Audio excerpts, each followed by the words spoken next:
ini alhamdulillah kita bertemu kembali untuk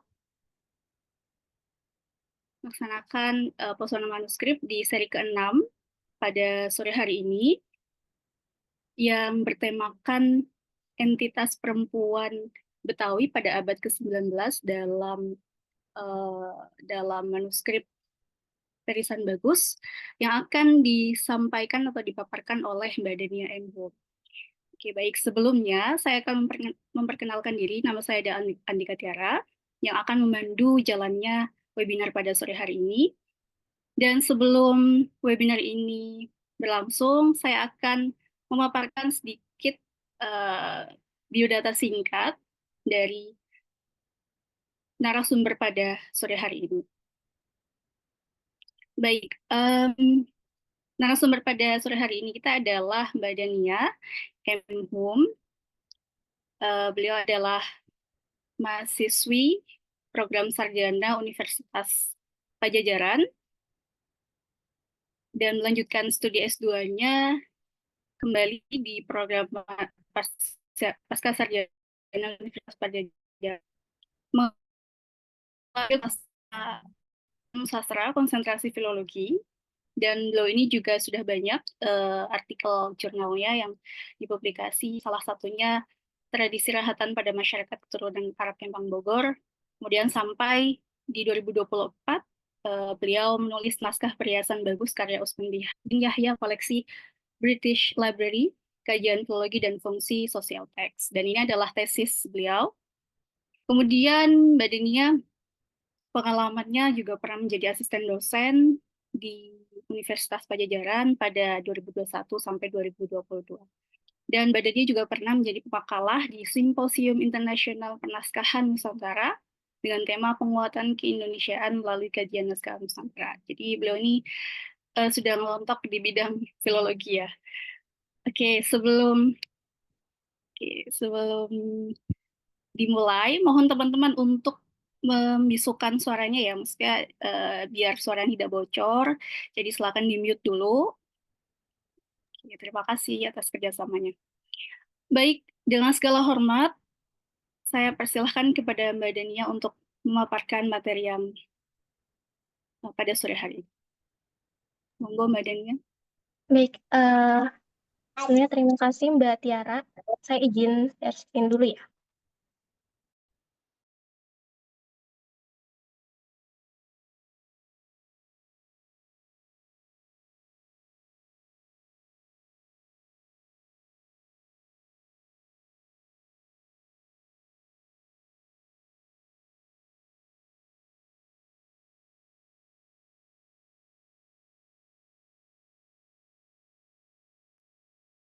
Oke, Bismillah. Baik, pertama-tama saya ingin mengucapkan terima kasih mobil khusus kepada Hodim Lingkaran Filologi Ciputat ya, nama saya Kang Zulfardin. Kemudian juga kepada Mbak Tiara selaku moderator pada sore hari ini, dan pada rekan-rekan panitia dan juga teman-teman semua yang telah meluangkan waktunya untuk sharing bersama dalam acara pesusunan manuskrip di Ramadan kali ini. Sebelumnya, perkenalkan, saya Dania, alumnus dari Ilmu Sastra Program Studi Ilmu Sastra Konsentrasi Filologi Universitas Pajajaran. Jadi, saya bukan dari LFC atau dari UIN gitu ya, teman-teman. Dan jauh rasanya kefilologian saya tuh sama anak-anak UIN yang emang produktif dan progresif gitu ya, membuat kajian-kajian seperti ini. Jadi kalau mau bahas tentang filologi juga, mungkin bisa kita sharing bersama aja di sini. Kalau secara khusus sendiri saya, karena dari ilmu sastra gitu ya, jadi lebih dominannya ke sastra, sebetulnya kayak gitu. Kemudian dalam kesempatan ini saya akan berbagi atau sharing terkait beberapa penelitian saya yang saya jadikan satu gitu ya dalam topik, yaitu entitas perempuan Betawi abad ke-19 dalam naskah Perhiasan Bagus. Oke. Izin lanjut ya Mbak. Boleh kita langsung mulai. Sorry, oke. Ya, di sini ada selayang pandang terkait naskah Priasan Bagus. Saya menyebut naskah Priasan Bagus karena naskahnya ini berbentuknya salinan, naskah salinan yang berasal dari British Library, koleksi Samsul Adnan K dengan kode koleksi IAP 153. Oke, naskah ini sudah cukup populer sudah di zamannya dalam kalangan masyarakat Betawi itu sendiri ya. Hal ini juga saya dapat dari riset awal bersama ibu salah satu aktivis di masyarakat Betawi, yaitu Ibu I, selaku orang keturunan Betawi juga, mengatakan bahwa ia sudah sejak remaja mengkaji naskah ini gitu.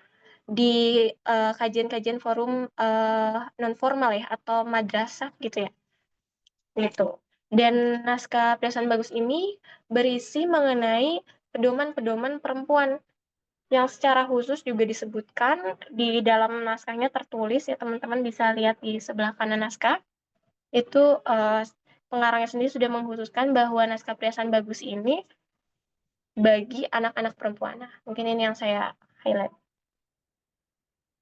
Nah, kemudian saya juga bisa lihat teman-teman bahwa isu-isu kontemporer saat ini juga mengenai pemberdayaan perempuan itu menjadikan naskah ini menarik untuk dikaji secara lebih dalam gitu. Nah, kemudian ini adalah penulis atau pengarang dari naskah Priasan Bagus, yaitu Usman bin Yahya, seorang mufti Betawi yang lahir di Pekojan, dan beliau juga wafat di Batavia.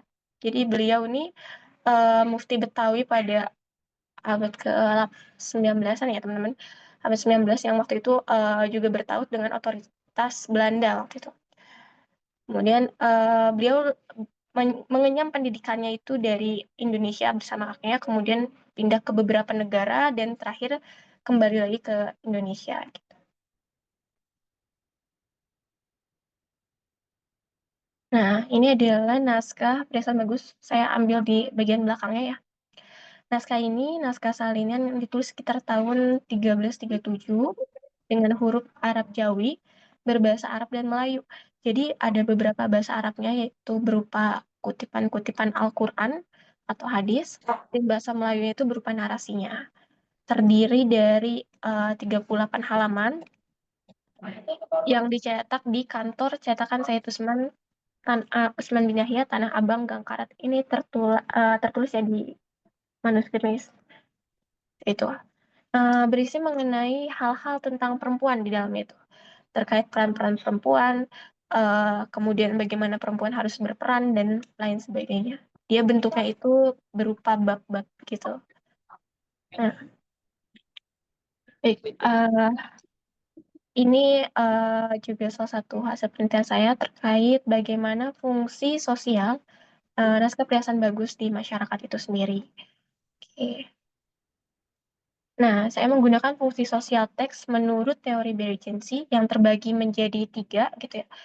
Dia itu ada fungsi keindahan, kemudian fungsi kemanfaatan, dan kesempurnaan jiwa. Fungsi keindahan ini Bridges menekankan pada sebuah aktivitas psikologis yang memiliki kekuatan untuk mengubah kondisi jiwa seorang. Jadi lebih kayak ke efek dari reaksi pembaca itu sendiri yang merasakan gitu. Itu biasanya sebagai pelipur lara atau penghibur hati. Biasanya juga diwujudkan dalam bentuk simbol-simbol gitu atau cita-cita pembaca.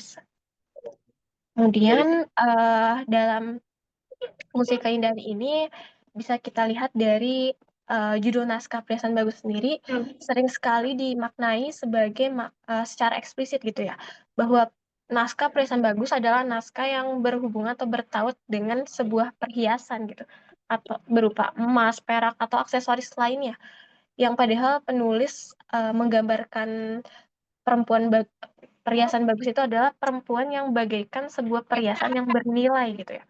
Sama halnya seperti perhiasan emas dan perak gitu. Jadi dia menyimpan makna secara implisit gitu ya, bukan eksplisit seperti itu. Ini juga dilihat dari penggalan syair yang terletak di awal. Nah, ini ada penggalan, saya nggak memperdalam ini ya, nggak memperdalam syair, ada beberapa yang mengatakan bahwa ini itu gurindam gitu ya, karena memberikan maknanya itu memberikan manfaat, tapi saya juga tidak memperdalam ini. Ini adalah beberapa kutipan yang emang tercantum gitu di naskah British Library ini. Karena ada beberapa naskah Presan Bagus yang tidak mencantumkan syair ini juga gitu. Kemudian ini ada fungsi manfaat. Nah, fungsi manfaat ini sangat penting tentunya di dalam karya sastra karena setiap karya sastra itu perlu memiliki nilai manfaat di setiap penciptaannya gitu teman-teman. Nah, fungsi manfaat ini saya bagi menjadi dua gitu ya, secara tekstual dan kontekstual. Secara tekstual tertulis dalam naskah Piasan Bagus bahwa fungsi manfaat dari membaca Piasan Bagus adalah, sini bisa baca teman-teman ya, bahwa bermula bahwasannya gunanya pengajar ini memperoleh 5 rupa daripada keuntungan besar bagi yang belajar padanya.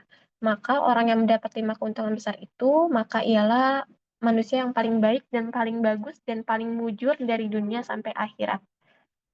Maksudnya adalah bahwa orang yang mempelajari kitab atau naskah Piasan Bagus ini orang yang sangat beruntung gitu dan akan mendapat 5 keuntungan besar.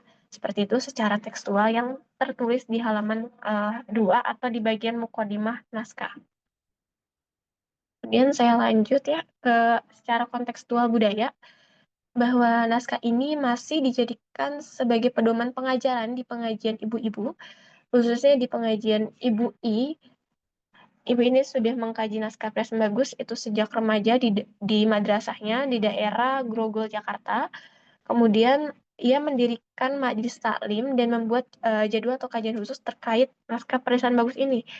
Karenanya menurut itu kitab ini tuh cukup penting untuk diketahui oleh ibu-ibu gitu ya, karena pengajiannya ibu-ibu. Jadi bagi perempuan-perempuan yang menjadi ibu, jadi beliau rasa itu sangat penting mengetahui naskah atau kitab ini. Kemudian ada fungsi kesempurnaan jiwa, lebih menekankan pada aspek yang mengarah kepada spiritual. Dalam hal ini saya akan mengambil contoh yaitu aspek secara batin yang terdapat pada penggalan teks, yaitu kedua daripada keuntungan besar dapat berperangai baik, yaitu dengan budi bahasa, dengan perkataan yang baik dan banyak sabar dan banyak malu dan tiada dengki dan tiada dendam dan tiada busuk hati dan tiada sukar seturi dan tiada bisa mengatakan orang atau mengumpat orang, maka inilah daripada perangai segala ambia dan ulia dan solihin. Jadi penggalan tersebut mengartikan bahwa mengajarkan kita ke dalam ibadah secara batin gitu ya teman-teman, bahwa kita tidak boleh memiliki sifat yang disebutkan di dalam penggalan tersebut. Untuk secara aspek zuhirnya ini cukup panjang, mungkin bisa dibaca nanti di tesis saya teman-teman. Oke, ini adalah klasifikasi yang saya bagi gitu ya, berdasarkan semua pasal-pasal yang terdapat di naskah Piasan Bagus. Saya membagi 3, yaitu ada peran perempuan sebagai orang tua, peran perempuan sebagai seorang istri, peran perempuan sebagai dirinya sendiri. Oke. Nah, ini adalah beberapa judul besar dari 18 pasal yang terdapat di dalam naskah Piasan Bagus. Ini juga saya sudah coba bagi gitu ya ke dalam 3 klasifikasi pasal-pasalnya itu. Mungkin teman-teman bisa lihat di sini. Peran perempuan sebagai orang tua itu ada kewajiban orang tua mengajarkan anaknya, kemudian kewajiban memelihara atau menjaga anaknya. Kemudian peran perempuan sebagai seorang istri itu ada kepatuhan dalam rumah tangga, terus taat kepada suami, dan peran perempuan sebagai dirinya sendiri itu ada lumayan banyak ya, beberapa kewajiban-kewajiban seorang perempuan pada umumnya yang digambarkan oleh Said Usman bin Yahya. Oke. Selanjutnya ini ada kekhasan-kekhasan penulisan dalam naskah Piasan Bagus. Ada 2 kekhasan, yaitu kekhasan secara aksara dan kekhasan secara bahasa. Secara aksara ini uh, Said Usman atau penyalin ini menulis kata surga dan kata segala itu selalu menggunakan titik di bawah seperti itu. Atau penulisan kata ulang, penulisan berkoneksi dan tidak berkoneksi. Nah, ini ada kekhasan bahasa yang berhasil ditelusuri gitu ya teman-teman. Ada penulisan kata bagaimana menjadi bagaimana, kemudian ketika menjadi kutika, dan kata-kata lainnya. Oke, kemudian masuk ke dalam uh, bagian intinya itu terkait bagaimana sebetulnya entitas perempuan Betawi pada abad ke-19.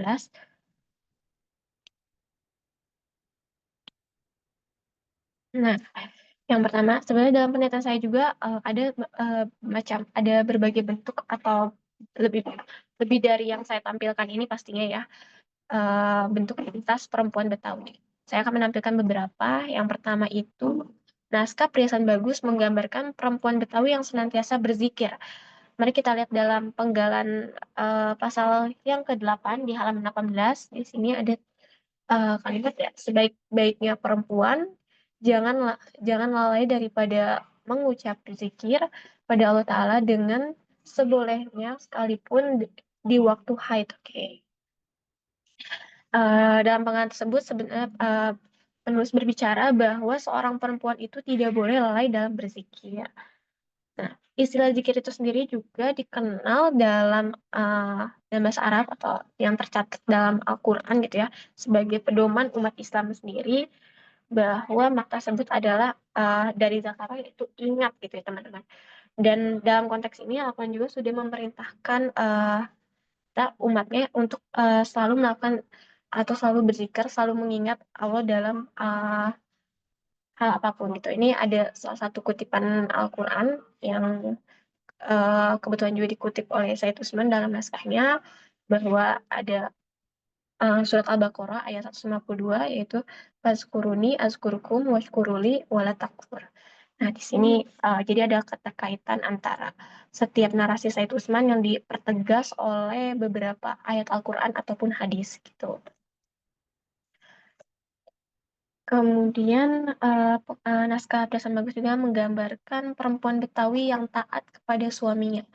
Dalam pasal yang ke-6, halaman 16 ini, Said Usman menyebutkan dengan narasi bahwa bermula wajib atas perempuan yang bersuami bahwa ia taat kepada suaminya, yakni menuruti dan menyenangkan hati suaminya di dalam perbuatan yang wajib atau yang sunnah atau yang harus pada cara yang tiada dosanya. Pada pasal yang ke-6 itu juga menjelaskan bahwa perempuan itu harus taat gitu ya teman-teman. Harus taat dengan kemudian dinarasikan juga dalam Al-Quran ada dalam surat An-Nisa terkait ketaatan seorang perempuan gitu ya atau taatnya kepada Allah kemudian kepada suaminya gitu. Ini juga dipertegas juga dalam sebuah hadis yang mengatakan dari Abu Hurairah radhiyallahu anhu bahwa jika seorang wanita menjaga sholat 5 waktu, berpuasa di bulan Ramadan, menjaga kehormatannya dan taat kepada suaminya, maka akan dikatakan kepadanya, masuklah ke dalam surga dari pintu mana saja yang engkau hendaki. Seperti itu teman-teman. Jadi tercermin di beberapa ya, ada di Al-Quran ataupun di hadis yang digunakan sebagai pedoman umat Islam sendiri, bahwa perempuan itu harus taat kepada suaminya selama perbuatannya yang wajib atau yang sunnah itu tidak melanggar kepada dosa gitu. Kemudian ada uh, penggambaran perempuan Betawi yang memaniskan wajahnya di hadapan suaminya dengan penggalan bahwa sebaik-baiknya istri yaitu yang membaikkan perangainya dan memaniskan mukanya pada suaminya. Ini juga selaras dalam hadis ya tertulis bahwa sebaik-baiknya wanita adalah yang jika engkau melihatnya ia menyenangkanmu, jika engkau memerintahnya ia menaatimu, dan jika engkau tidak ada di rumah ia menjaga dirinya dan hartamu. Nah, oke, teman, mungkin langsung pada simpulan gitu ya teman-teman bahwa sebetulnya penelitian atau manuskrip Said Usman ini lebih banyak mengutip narasi-narasinya ini juga mengutip beberapa Quran dan hadis. Jadi tidak hanya tok narasi dari Said Usman, jadi dipertegas oleh Quran hadis.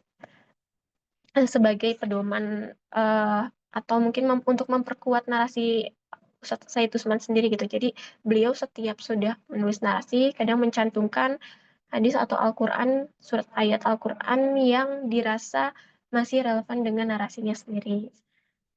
Tuh, dengan kesimpulan bahwa menurut pandangan Usman bin Yahya, saya menegaskan bahwa perempuan Betawi pada abad ke-19 itu yang dicerminkan adalah perempuan yang mencerminkan nilai Islam gitu. Dan teks naskah Presan Bagus itu juga dapat menggambarkan 3 peran perempuan yang sangat penting, yaitu ketika perempuan sebagai orang tua, istri, dan dirinya sendiri. Kayak gitu. Dan terakhir itu terkait ada 3 fungsi yang relevan yang digunakan dalam naskah Presan Bagus secara fungsi sosial teks. Itu ada fungsi keindahan, manfaat, dan kesempurnaan jiwa. Mungkin cukup presentasi singkat dan cepat ini ya. Mohon maaf teman-teman. Ini saya tutup sharing atau gimana Mbak Tiara? Eh, boleh, Mbak. Oke. Baik, terima kasih Mbak Dania atas pemaparannya yang luar biasa, atas naskah perhiasan bagus. Oke, baik. Selanjutnya untuk lebih interaktif kita akan lanjut ke sesi diskusi. Teman-teman yang punya pertanyaan boleh raise hand atau boleh lewat kolom chat, boleh juga langsung. Monggo.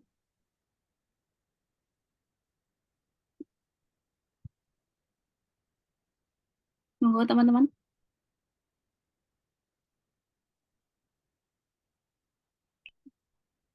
Ya tahu dari saya dulu ya Mbak ya.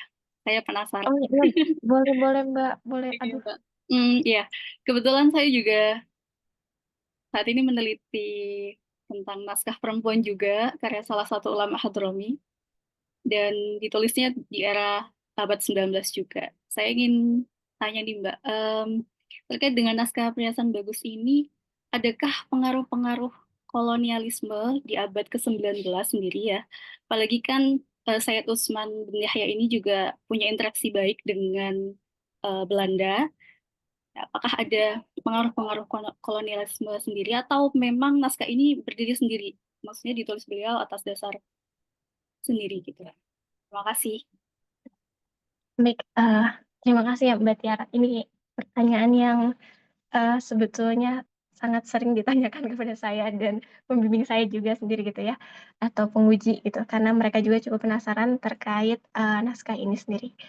Karena sebetulnya kan sejatinya setiap karya sastra itu dihasilkan berdasarkan lingkungannya gitu ya. Yang kebetulan juga insya Allah saya akan teruskan uh, di studi saya selanjutnya gitu, bahwa hanya saya masih masih kalau secara penelitian saya belum melakukan, tapi saya sedikit menduga gitu ya, melihat beberapa kejadian-kejadian di abad ke-19, termasuk adanya waktu itu kan masuk awal mulanya emansipasi wanita juga ya di abad 19 hingga awal abad 20, yang saya rasa tuh tentunya ada kaitannya dengan kolonialisme gitu ya, kolonialisme Belanda terkait Said Usman menulis atau membuat pandangan perempuan tuh seperti ini gitu. Mungkin ya, kasarnya mungkin, ini belum saya teliti juga, kasarnya mungkin Said Usman ini ingin membentengi atau mempagari gitu ya, ini kaitannya mempagari perempuan-perempuan Betawi yang kan saat itu juga Said Usman punya hubungan baik gitu ya antara Belanda dan pribumi itu sendiri. Jadi ingin membentengi atau mempagari beberapa perempuan-perempuan agar sesuai dengan ini ya koridornya gitu. Makanya ia mungkin membentuk atau menuliskan naskah ini sebagai pedoman gitu. Bahkan memang diajarkan secara meluas gitu kan. Kalau dilihat dari konteks budaya juga kan, naskah ini memang di budaya diperkenalkan juga ke beberapa sekolah-sekolah non formal gitu ya. Diperkenalkan yang mungkin itulah yang akan nantinya menjadi citra atau ciri khas dari perempuan-perempuan Betawi saat itu gitu. Mungkin seperti itu gitu. Baik Mbak Dania atas jawabannya. Oke, silakan teman-teman kalau ada pertanyaan lagi, silahkan. Saya masih penasaran nih dengan naskah yang sangat bagus. Izin selesai belum boleh kasih. Nanti dikirim PPT-nya. Ini maaf ya Mbak, ini videonya hilang-hilang di ini, sinyalnya hilang ada. Nggak apa-apa Mbak. Gimana? Gimana teman-teman? Apakah ada pertanyaan lagi? Monggo. Atau boleh ini Mbak, kita apa namanya buka naskahnya kali ya. Mungkin untuk Gimana Mbak? apa namanya menampilkan naskahnya gitu. Tadi tadi kan potongan-potongannya. Ya, boleh boleh. Oke. Tapi naskahnya ini nggak bisa di-download Mbak. Wih, Jadi, di IP ya iya, Mbak? iya. Dan saya sempat buka lagi, tapi dia nggak ini ya, loadingnya di saya nggak bisa gitu. Makanya saya tadi nggak tampil. Mbak, saya coba bantu ya. Tidak. Mm-mm. Soalnya di Bluetooth ini nggak bisa di-download.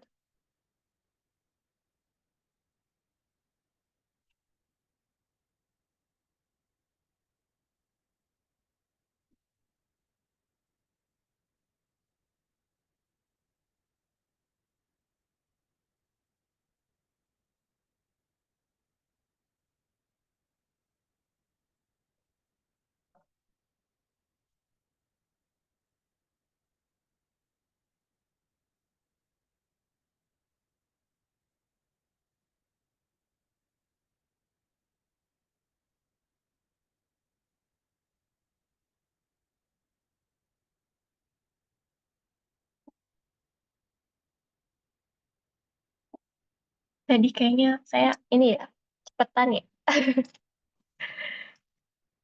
Ini lagi ada kegiatan, Mbak.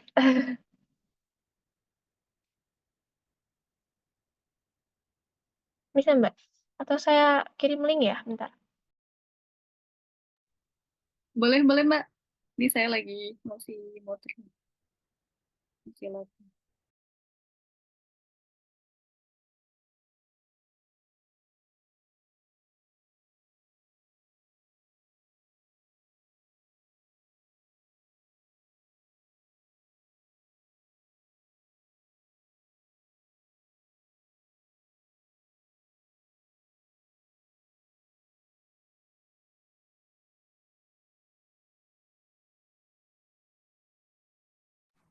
Ya, sambil menunggu, teman-teman mungkin ada yang punya pertanyaan para Sri Kandi atau boleh juga dari teman-teman laki-laki.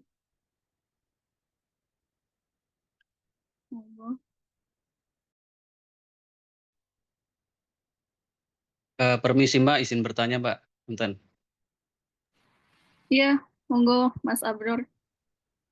Ya, terima kasih Mbak Dania, Mbak Tiara atas pemaparan materinya. Tadi yang saya sambil menyimak, ini kebetulan lagi berkegiatan jadi eh, kurang kurang kurang maksimal tadi saya menyimaknya. Tapi saya punya pertanyaan Mbak Dania terkait naskahnya Said Usman ya ini ya, Said Usman.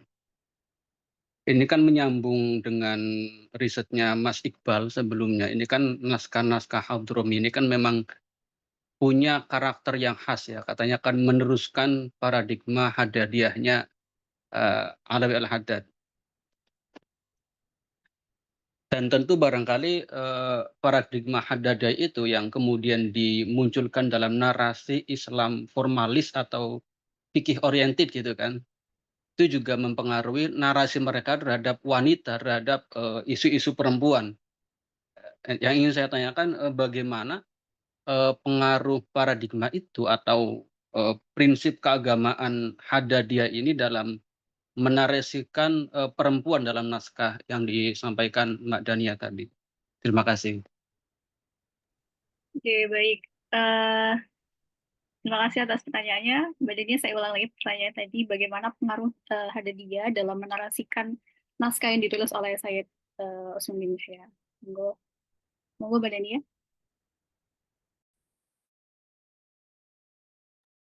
Sebentar ya, Mbak.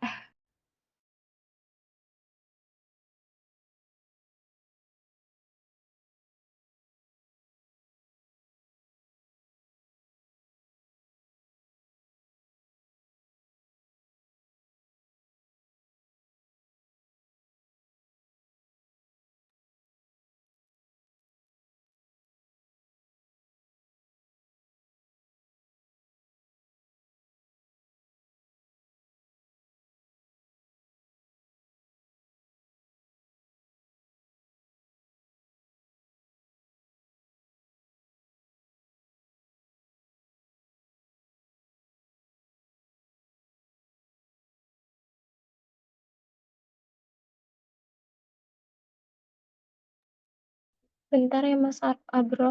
Mas siapa tadi yang tanya itu? Iya, Mas Abror, Mbak. Karena sebetulnya eh,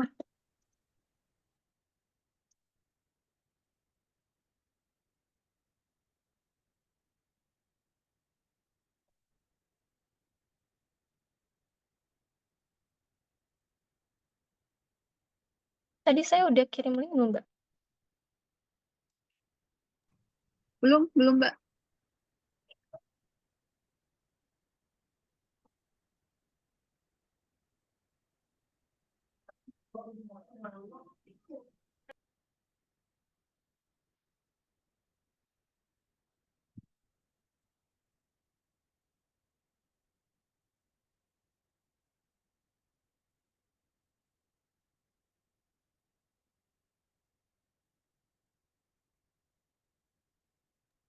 Baik. Terima kasih Mas Abdul atas pertanyaannya gitu ya, terkait paradigma Hadadia. Sebetulnya saya sendiri juga jujur belum memperdalami terkait sampai ke sana gitu ya. Karena di tesis saya sendiri waktu itu hanya baru mengungkap secara tekstualnya saja, sorry, secara kodikologi saja gitu. Jadi memang baru naskahnya aja yang tidak diperdalam gitu.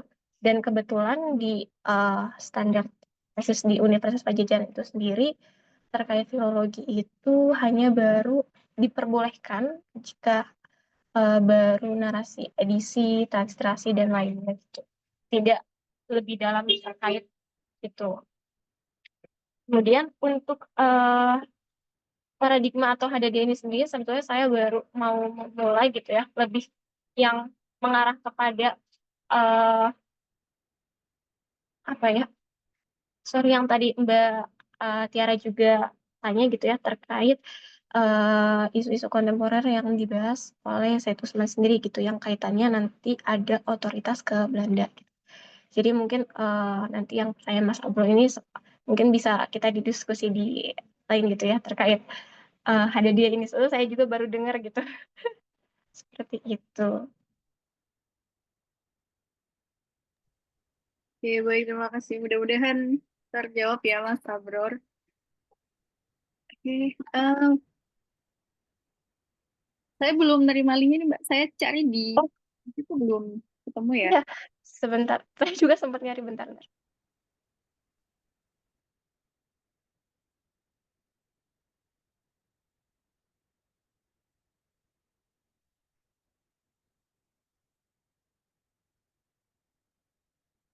Teman-teman boleh yang lain kalau ada pertanyaan, penasaran dengan naskahnya.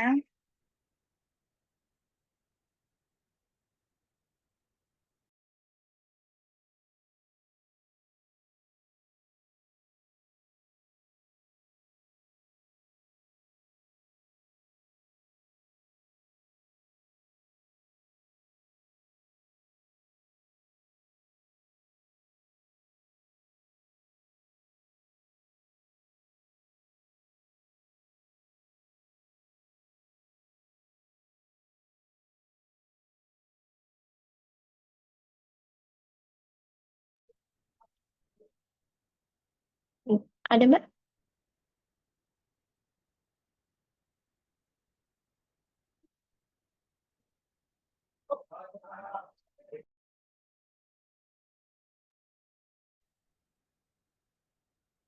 Oke, saya bantu share screen-nya ya, Mbak ya.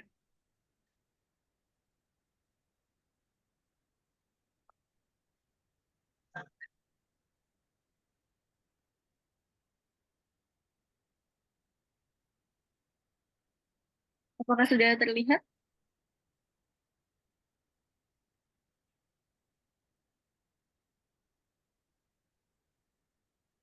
Sudah terlihat kan teman-teman di screen-nya masing-masing?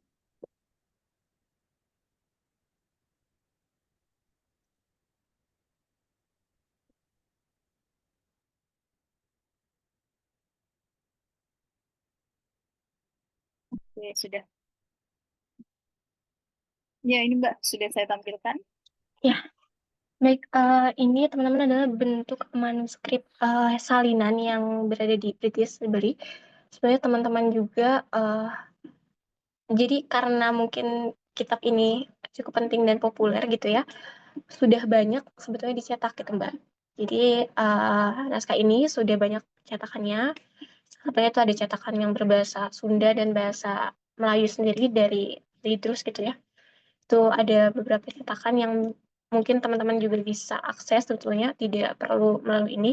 Hanya saya kan sudah sempat membandingkan gitu ya antara naskah yang salinan ini dan beberapa kitab yang dicetak, itu memang ada perbedaan yang mungkin juga percetakan itu hanya mencetak ulang gitu Mbak. Jadi ternyata ada beberapa yang typo dan lain sebagainya kayak gitu yang memang perlu diperhatikan. Tapi secara isi sebetulnya itu udah sama, dan naskah ini juga tidak tidak tidak susah gitu ya bahasa Melayunya gitu ya, kalau boleh di ini aja Mbak, boleh dilihat gitu ya isi teksnya untuk dibaca sama mulai itu tidak begitu susah sebetulnya. Nah, langsung ke pasal berapa nih Mbak? Pasal 1 boleh. Nah, ini teman-teman, ini adalah naskah yang berbentuknya itu seperti pedoman atau bab-bab gitu ya. Boleh di zoom Mbak. Yang pasal pertama itu, eh,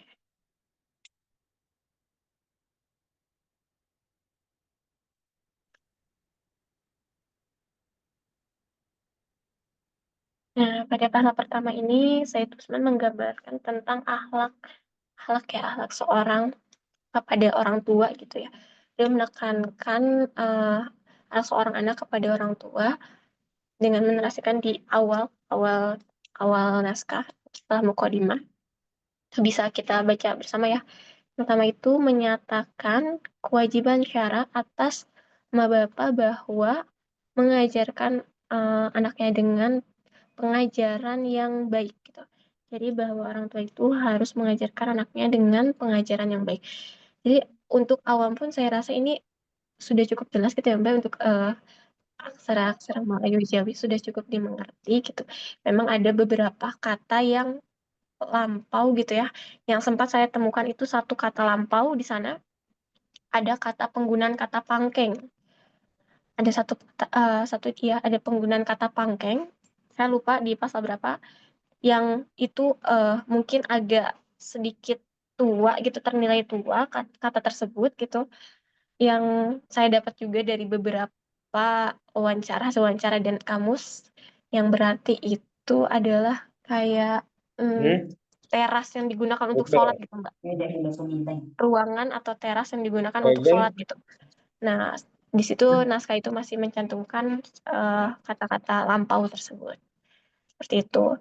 Kemudian sisanya ada di kasan bahasa yang tadi di PPT itu ya Mbak ya, beberapa kata yang memang agak agak tidak lazim gitu ya, kayak bagaimana di sini tuh saya secara bagaimana seperti itu.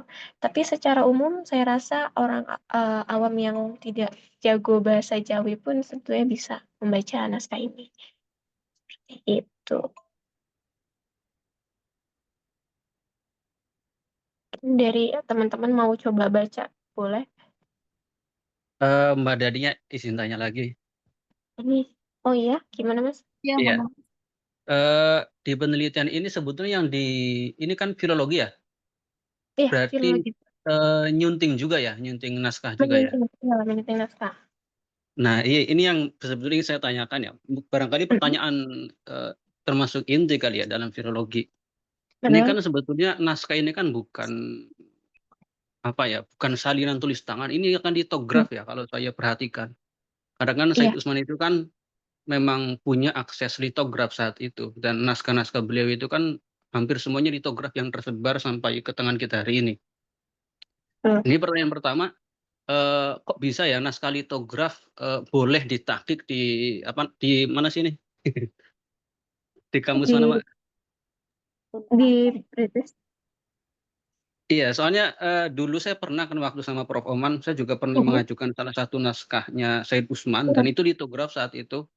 mhm, Katanya, untuk litografi itu katanya memang tidak bisa diteliti secara filologis untuk disunting, karena dari dulu sampai sekarang itu tidak mengalami perubahan. Ya barangkali saya nggak tahu ada argumen lain terkait iya, itu. Terus yang baik. kedua, Mbak, itu pertanyaan yang kedua, tadi kan, Mbak Dania menyebutkan bahwasanya naskah-naskah, yang tersebar yang sudah dicetak itu di berbagai platform ya termasuk di Allshop itu kan katanya ada perbedaan versi.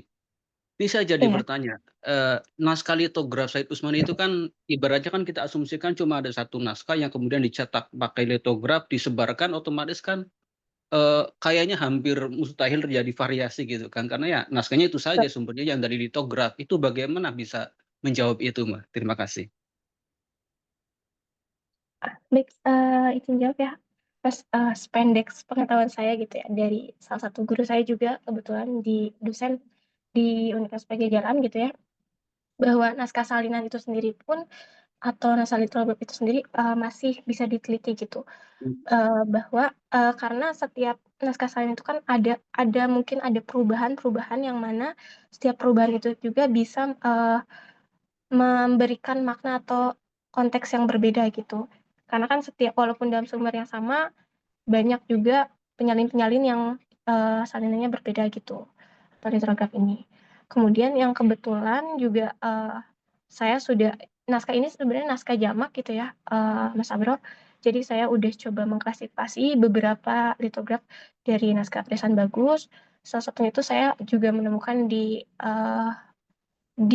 Jemberana, di Bali gitu ya, ada naskah Presan Bagus juga, dengan induk yang sama, dengan, versi gitu, tapi dia pasalnya jumlahnya berbeda gitu, yaitu 15 pasal. Sementara yang saya temukan ini ada 18 pasal. Jadi ada, eee, penghilangan gitu ya di 3 pasal terakhir gitu, yang berkaitan dengan fikih dan, sementara untuk yang disebarluaskan atau yang dicetak ini berjumlah 18 pasal, gitu. Jadi, adanya perubahan-perubahan itulah yang membuat, naskah ini juga sebetulnya bisa diedisi gitu ya, bisa diedisi atau diteliti lebih dalam gitu. Nanti kaitannya kepada, eee, pemegang atau jadi di Bali itu yang saya kan sempat berkunjung juga ke pondok pesantrennya yang ada di Bali itu, bahwa dia mungkin kaitannya lebih ke mazhab gitu, Mas Sabrol. Jadi pas saya ngobrol banyak gitu ya tentang tentang naskah ini lain-lain dan ternyata di pihak mereka itu memang tidak mengkhususkan 3 pasal terakhir ini dikaji gitu, karena mereka itu saya kurang tahu ya mazhab mereka itu apa dan sepertinya di ini, dipotong gitu untuk, dipotong bagian 3 terakhir terkait tentang fikih, yang mana mungkin mereka itu tidak rasa setuju gitu ya, kurang lebih gitu. Saya tidak perdalam sejarah ke sana. Anak ini cuman, jaring secara kodikologinya saja gitu. Dan, ini saya mau tampilkan bisa nggak ya? Bentar, ada 5 naskah yang bentar ya,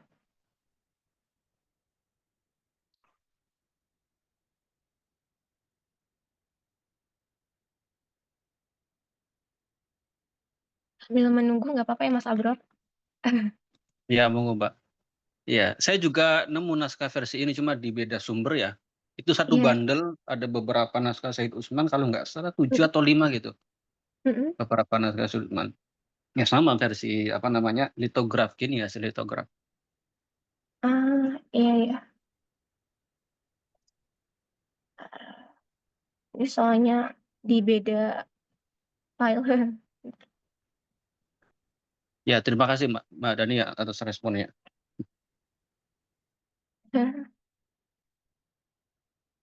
Saya juga sempat ini ya, ngobrol sama Kang Zulfar gitu ya, terkait filologi di UIN seperti apa gitu ya.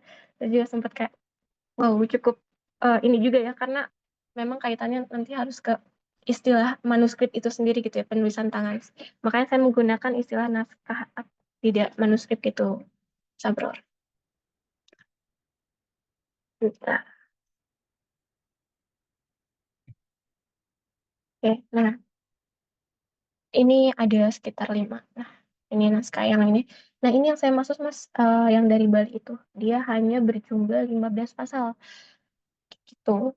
Ini bentuknya juga mirip-mirip litograf dalamnya. Ini saya dapat dari eh, skripsi gitu ya. Skripsi salah satu dari Universitas Muhammadiyah Malang. Dia menggunakan referensi ini, tapi bukan dari filologi. Dia mengatakan bahwa naskah Pesan Books ini ada yang dimiliki oleh Jemberana Bali ini ada sejumlah 15 pasal. Jadi ada perbedaan antara yang saya punya yaitu 18, sorry, yang British koleksi 18 dengan yang ada di Bali itu ada 15. Itu kan juga ada bedanya, itu bukan naskah asli, naskah salinan juga gitu. Jadi ya itu saya rasa juga naskah salinan juga bisa diteliti secara filologi seperti itu.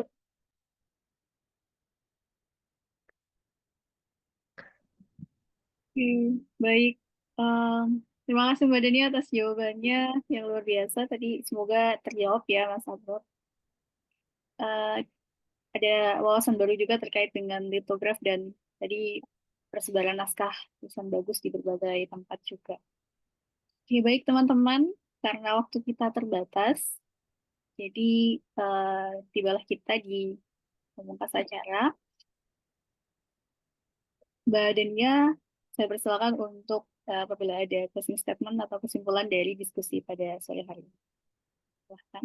Baik, mungkin terima kasih kepada Mbak Yara yang sudah memandu webinar atau pesanan manuskrip sehari ini.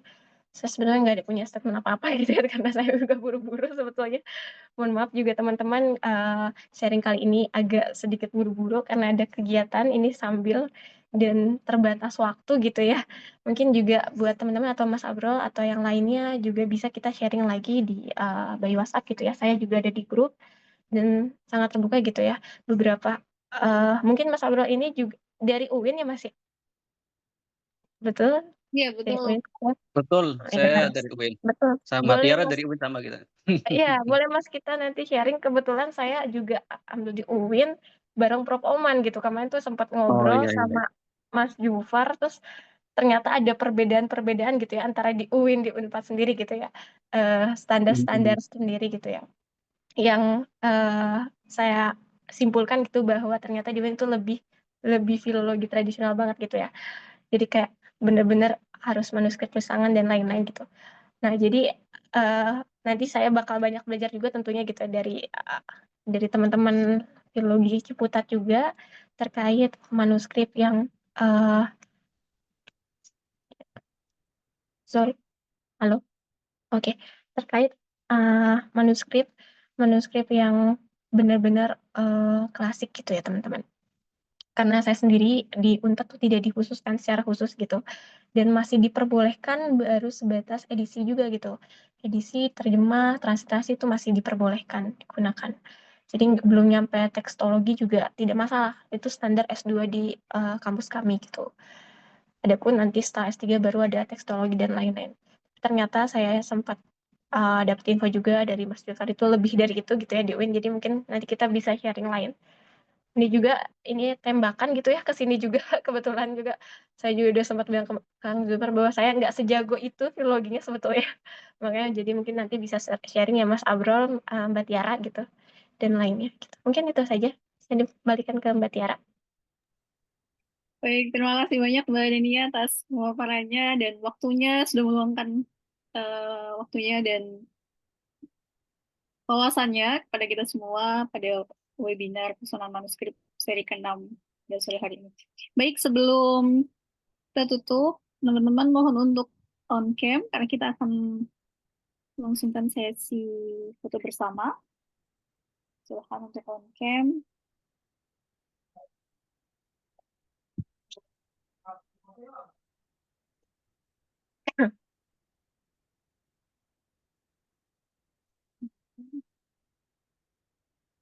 Oke. Oke, saya hitung ya. 1, 2, 3. Sekali lagi. 1, 2. Oke, terima kasih. Terima kasih banyak kepada teman-teman juga audiens yang sudah stay sampai acara terakhir, dan terima kasih juga kepada badannya. Dan saya mohon pamit. Terima kasih banyak dan mohon maaf apabila ada kesalahan, dan sampai jumpa di Posonan Manuskrip Lingkar Filologi Ciputat di seri ke-7 dan ke-8 di minggu terakhir, minggu depan ya. Semoga teman-teman tetap bisa mengikuti. Terima kasih banyak. Saya mohon pamit. Khairul kalam. Assalamualaikum warahmatullahi wabarakatuh. Waalaikumsalam warahmatullahi wabarakatuh. Terima kasih, Mbak. Sama-sama.